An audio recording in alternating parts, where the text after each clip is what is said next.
From the Gaza Strip, bombs continue to fall, rockets are being still fired at Israel on a continual basis. We are still counting the dead, trying to decipher exactly what took place where. We know there are a number of people missing, but our greatest concerns goes out now to those who've been hijacked into the Gaza Strip. What is their fate? What is their humanitarian condition? And we call for, of course, immediate and unconditional release, but we also call for the international community to do the same, because these people need to be freed. We are talking about babies 6 months old, we're talking about Holocaust survivors, we're talking about pregnant women, we're talking about people who've been injured and crippled by these vicious monsters of Hamas. So this is our main concern. At the same time, we continue to operate against the Hamas infrastructure within the Gaza Strip, while calling the population from the northern part to move to the southern part, because we know that the main infrastructure of Hamas is located and embedded among the population in the northern part. And we want to make sure that they are clear from danger. That's very simple. Anything that has to do with the infrastructure.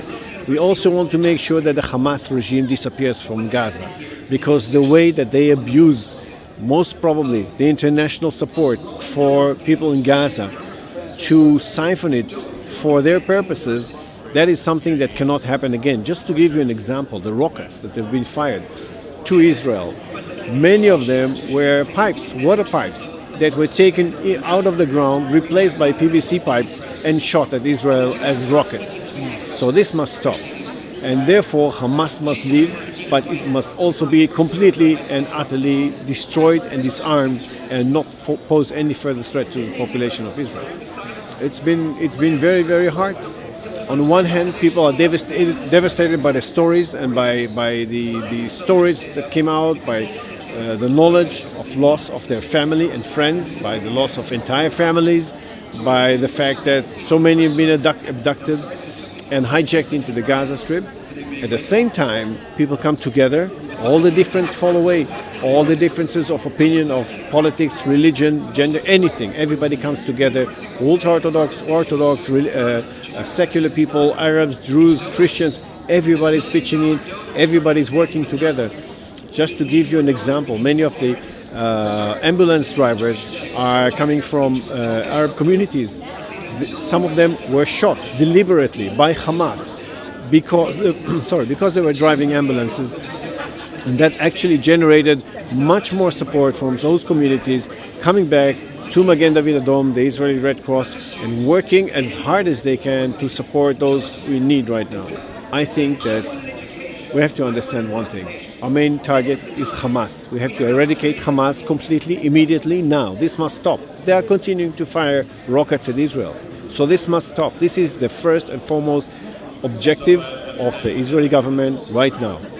However, at the same time, we're also very much aware of the fact that those in Gaza that have nothing to do with this heinous organization called Hamas must not be put in danger.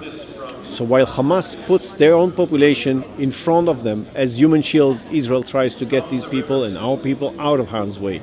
That's why we've been dropping leaflets. That's why we've been calling them out to move to other parts of Gaza where they be safer. When it comes to humanitarian corridors, we've had those already in the past few days. At least we tried to set it up. We've noticed that Hamas has blocked those. We did not allow for people to leave. We've noticed that they are trying to keep people inside the Gaza Strip and increase the tension and the need for humanitarian assistance. At the same time, we also negotiate and work with the Egyptians, because that's the only cross point that's already operative at this moment. Trying to work with them to make sure that people can leave and aid supplies can come in. It's complicated for many reasons, mainly security reasons, but also other. The international community is working together. We are working with the international community to try to facilitate those corridors. It's complicated because we have a very pressing need to make sure that Hamas is completely eliminated immediately, as fast as possible, because we are in danger. As we are speaking now, rockets are falling on Tel Aviv and other locations, population centers in Israel. And that cannot be tolerated. No country in the world will tell the enemy, we are stopping with fighting we don't negotiate with Hamas. And so that means actually we'll cease firing and they'll continue to do whatever they did in the past. And that's completely unacceptable. So what we are trying to do right now is work with international organizations and with the international community to try to facilitate the movement of people to a safe area.